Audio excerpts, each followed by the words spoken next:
O egoísmo. Dentre os vícios, qual que se pode considerar radical? Temo-lo dito muitas vezes: o egoísmo. Daí deriva todo o mal. Estudai todos os vícios e vereis que no fundo de todos há egoísmo. Por mais que lhes deis combate, não chegareis a extirpá-los, enquanto não atacardes o mal pela raiz, enquanto não lhe houverdes destruído a causa. Tendam, pois, todos os esforços para esse efeito, porquanto aí é que está a verdadeira chaga da sociedade.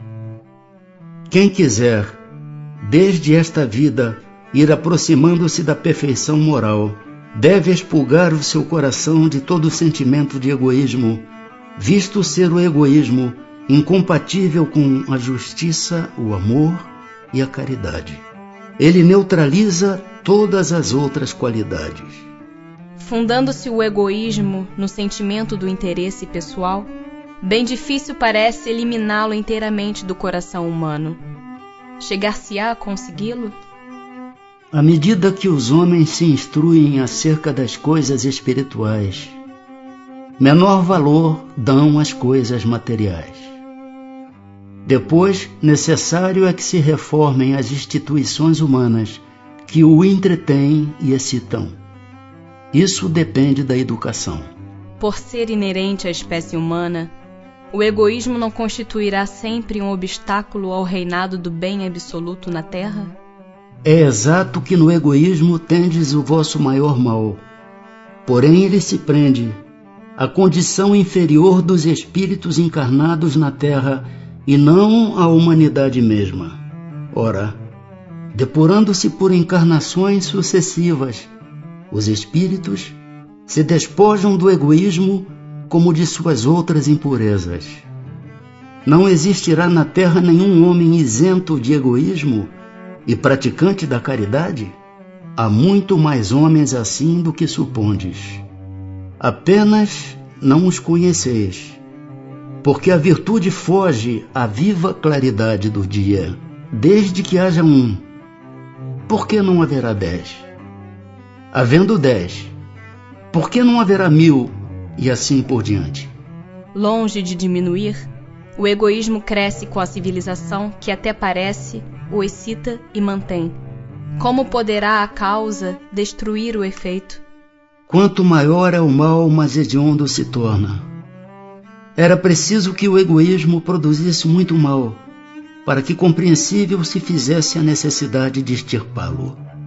Os homens, quando se houverem despojado do egoísmo que os domina, viverão como irmãos, sem se fazerem mal algum, auxiliando-se reciprocamente, impelidos pelo sentimento mútuo da solidariedade. Então o forte será o amparo e não o opressor do fraco, e não mais serão vistos homens a quem falte o indispensável, porque todos praticarão a lei de justiça. Esse o reinado do bem, que os espíritos estão incumbidos de preparar. Qual o meio de destruir seu egoísmo? De todas as imperfeições humanas, o egoísmo é a mais difícil de desenraizar-se, porque deriva da influência da matéria, influência de que o homem, ainda muito próximo de sua origem, não pôde libertar-se, e para cujo entretenimento tudo concorre.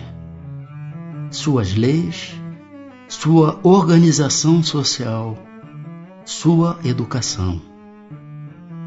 O egoísmo se enfraquecerá à proporção que a vida moral for predominando sobre a vida material, e sobretudo com a compreensão que o Espiritismo vos faculta do vosso estado futuro, real e não desfigurado por ficções alegóricas.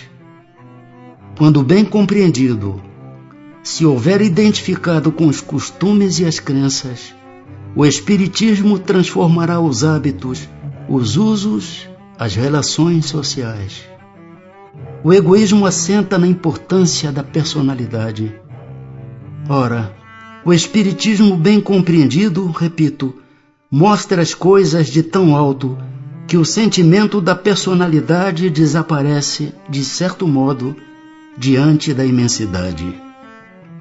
Destruindo essa importância, ou pelo menos, reduzindo-a às suas legítimas proporções, ele necessariamente combate o egoísmo. O choque que o homem experimenta do egoísmo dos outros é o que muitas vezes o faz egoísta, por sentir a necessidade de colocar-se na defensiva. Notando que os outros pensam em si próprios e não nele, ei-lo levado a ocupar-se consigo mais do que com os outros. Sirva de base às instituições sociais, às relações legais de povo a povo e de homem a homem o princípio da caridade e da fraternidade, e cada um pensará menos na sua pessoa, assim veja que outros nela pensaram.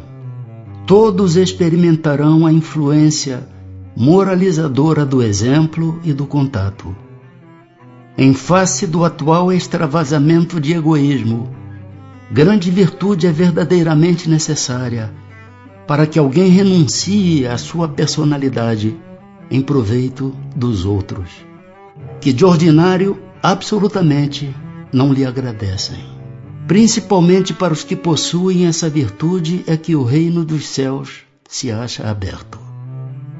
A esses, sobretudo, é que está reservada a felicidade dos eleitos, pois em verdade vos digo que no dia da justiça será posto de lado e sofrerá pelo abandono em que se há de ver todo aquele que em si somente houver pensado. Fénelon.